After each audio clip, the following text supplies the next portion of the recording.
बिस्मिल्लाहिर्रहमानिर्रहीम। ख़ातिन हज़रात, अख्तर अब्बास का सलाम और आदाब पहुँचे। ज़िंदगी में हम जब कुछ चीज़ देखते हैं या सुनते हैं तो आम तौर पे या तो बिलीव कर लेते हैं या तरदीद कर देते हैं। अगर तरदीद करने का मन हो तो हमेशा अपने आप को समझाइए कि मेरे पास दलील क्या है।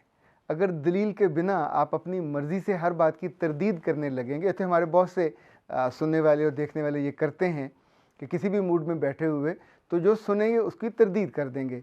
वो उन्होंने देखा नहीं होता, वो उन्होंने भुगता नहीं होता, वो उनसे कोई मशवरे के लिए नहीं आया होता, वो ज़िंदगी में उनका तजर्बा नहीं होता, मुशाहिदा भी नहीं होता, पर आप इतना एकदम से कौल फैसल दे देते हैं कि ये है या नहीं है, तो ज़ाहिर है वो ख़ुद आपकी अपनी रीडिंग और ऑब्ज़र्वेशन पे एक सवालिया निशान बन जाता है। पिछले दिनों हमने एक वीडियो की जिसका मौजू ये था कि वो ख़वातीन जिनके यहाँ बच्चे नहीं होते और उनकी ज़िंदगी कितनी मुश्किल और मिज़रेबल होती है। चंद रोज़ हुए मेरे पास एक नौजवान आया फैसलाबाद से, बड़ा शी जवान जिसे कहते हैं, खूबसूरत और राना। सामने जब बैठा तो उसने कुछ देर के बाद बात करना शुरू की तो उसने कहा, मैं आपसे एक ऐसी बात कहने आया हूँ कि जो मुझ पे गुज़र रही है, और ये सिर्फ़ मेरी बात नहीं है, मैंने ऐसे कितने ही लोग देखे हैं कि जिन्होंने ये अज़ाब भुगता है। उसका ये कहना था कि अगर अल्लाह ने आपको बच्चा नहीं दिया तो आप इस पर कनात कर लीजिए। अगर अल्लाह ने आपको बच्चा नहीं दिया तो एफ़र्ट दोबारा कर लीजिए, पर जब आप किसी का बच्चा ले लेते हो और उसे गोद ले लेते हो तो उस बच्चे के साथ ज़िंदगी में जो होता है कभी उस बारे में कोई नहीं सोचता। उसने कहा, मिसाल के तौर पे मुझे मेरी फुफ्फो ने लिया, और मेरे फुफ्फो और फूफा दोनों बहुत मालदार और आसूदा हाल थे, और उन्होंने मेरी माँ से पूरे यकीन के साथ कहा कि हमें यही बच्चा चाहिए, और उन्होंने दे दिया। अब वो एक ही जगह करीब करीब रहते हैं, पर इनके फूफा या जब इनके जो नए वालिद थे उन्होंने अपना नाम उनकी वल्दियत में लिखवाया, किसी ने मना नहीं किया। उन्होंने अपने बेटे के तौर पाला, किसी ने मना नहीं किया। हालांकि हमारे यहाँ तो ये बिलीव है कि जिसका बच्चा है नाम उसी का रहेगा। उनका बिज़नेस बहुत शानदार था, उनकी फैक्ट्री थी, उनके बहुत कामकाज थे, सो जैसे दौलत बरसती थी, और वो दोनों मियाँ बीवी खूब दिल खोल के अपने रिश्तेदारों पे ख़र्च करते थे। फिर ये हुआ कि अचानक वो जो वालिद साहब थे वो फौत हो गए, तो उनको अपनी ज़मीन वहाँ से बेचनी पड़ी, अपने कारोबार को बिल्कुल मुख्तसर करना पड़ा, वहाँ से छोड़ के दूसरी जगह पे शिफ्ट होना पड़ा। इसी शिफ्टिंग के दौरान उसने 2-3 काम करने की कोशिश की जो उससे नहीं हुए। सो उसमें 20-30-40 लाख रुपए, एक में डूबा, अगले में भी डूबा, पर चूँकि बाप के पैसे थे, मांग उसके साथ खड़ी थी। He is very positive, he is very serving, जैसे होता है ना लविंग। तो इस बीच में ना उसकी माँ ने को ताना दिया, ना उसको घर में कोई मसला हुआ, उसकी ज़िंदगी ठीक चल रही थी। पर फिर वो हुआ जो ज़िंदगी में कभी कोई तवक्को नहीं कर रहा होता। उनकी माँ को फालज हो गया और वो बिस्तर के साथ लग गई। अब ये इस उम्र में जब माँ बूढ़ी हो और वो उसको हर लम्हे खिदमत की हाजत हो, तो वो सारे जो इज़्ज़ा व कारब थे सब पीछे हट गए। अच्छा, अब आके इसको तंग करते हैं, किसी जगह महफ़िल में बैठे हैं तो इसको बिठा के कहते हैं कि तू हमारी बहन की खिदमत नहीं कर रहा, तू उसको ठीक से डॉक्टर को नहीं दिखा रहा, उसका वज़न कम हो रहा है और तू उसकी खिदमत क्यों नहीं कर रहा। अच्छा, मैंने पूछा कि ऐसा वो क्यों करते हैं। उसने कहा कि हमारी 8-10 दुकानें थीं, वो जो बिक गई थी वाले साहब के ज़माने में, हमें पेमेंट नहीं हुई थी, तो पेमेंट अब जो बड़े जो एक चचा हैं उनके पास है, वो कई करोड़ में है, सो वो देने पे आमादा नहीं है। वो कहते हैं कि तेरी माँ अभी होश में नहीं है, वो पूरी तरह अगर होश में हुई और कहेगी तो तुम्हें देंगे, वरना तुम्हें नहीं देंगे, ये पूरे ख़ानदान में हम बांट देंगे। अच्छा, वो शर्तें लगाते हैं कि तू अपनी माँ के साथ ये कर वो। अब उसने कहा उस पूरी पंचायत में कि देखें मेरी बीवी शी इज़ प्रेग्नेंट और वो माँ को नहीं उठा सकती, सो उसको मैंने अब इससे मना किया, मैं अपनी माँ को खुद उठाता हूँ, खुद साफ़ करता हूँ, दिन में कई दफ़ा उसको पैम्पर लगाता हूँ। आप में से तो कभी कोई आके उसको साफ़ नहीं करता, ना बाथरूम में ना उसको नहलाता, ये मैं करता हूँ, वो मेरी माँ है, और इसका ताल्लुक़ पैसे से है ना किसी और चीज़ से है, इसका ताल्लुक़ मेरी मोहब्बत से है। और तुम मुझको अब इस उम्र में जबकि मेरे अपना बच्चा है, तुम मुझे अब भी लेपालक समझ के उस पूरी खुशी से, उस पूरी राहत से, उस पूरे ताल्लुक़ से काट रहे हो। किसने तुम्हें ये हक़ दिया? लेकिन चूँकि वो सारा ख़ानदान इकट्ठा है, वो इसको इस बेबसी और डिसग्रेस करते हैं डेली बुनियाद पे। तो उसका कहना ये था कि अगर आपने लेपालक बच्चों को, चाहे वो अपने ख़ानदान के हुए, अब मैं जिस पोजीशन में हूँ, मैं अपनी माँ से मोहब्बत करता हूँ तो मुझ पे शक किया जाता है, उसकी खिदमत दिलो जान से करता हूँ इसलिए कि मेरी तो वही माँ है।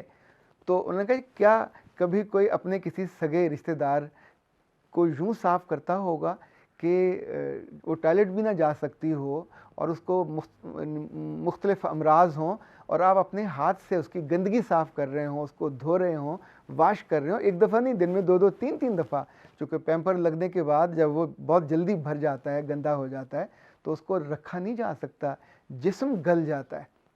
अच्छा, उस बच्चे का ये जो कहना था, उसने और बहुत सारी बातें बताई। तो आपके सामने तो मैं जब भी कोई बात रखता हूँ, लाउड थिंकिंग के तौर पे रखता हूँ।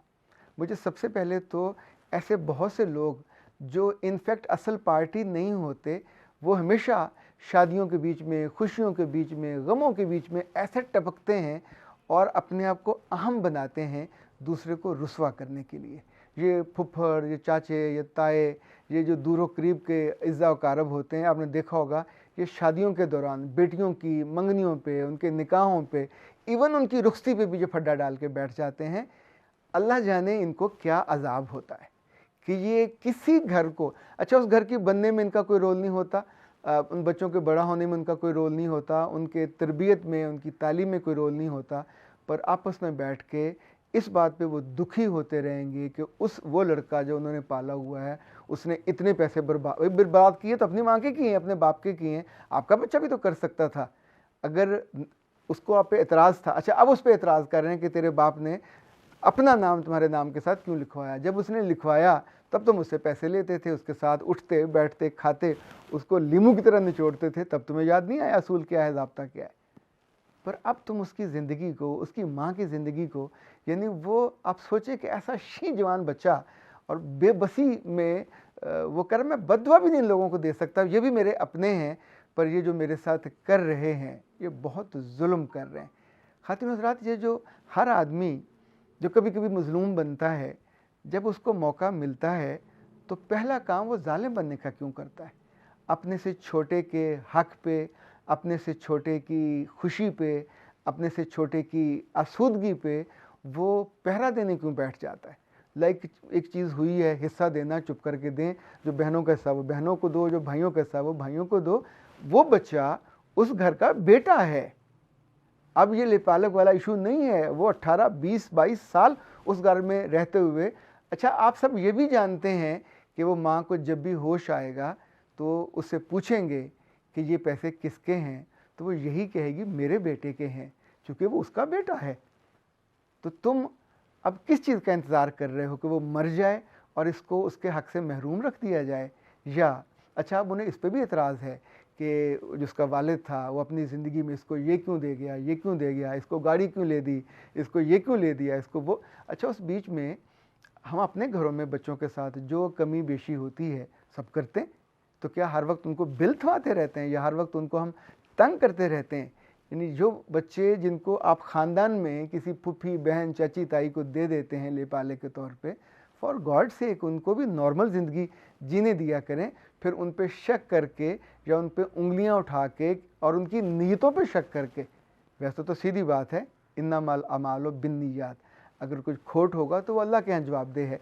पर क्या खोट होगा? कोई अपनी माँ के बारे में क्या बुरा सोचेगा, या क्या वो उसके मरने की दुआ करेगा, या उसको वो ठीक से उसका इलाज ना करवाने पे या किसी के कहने पे उसका इलाज कराएगा, या किसी कहने पे उसको खाना खिलाएगा?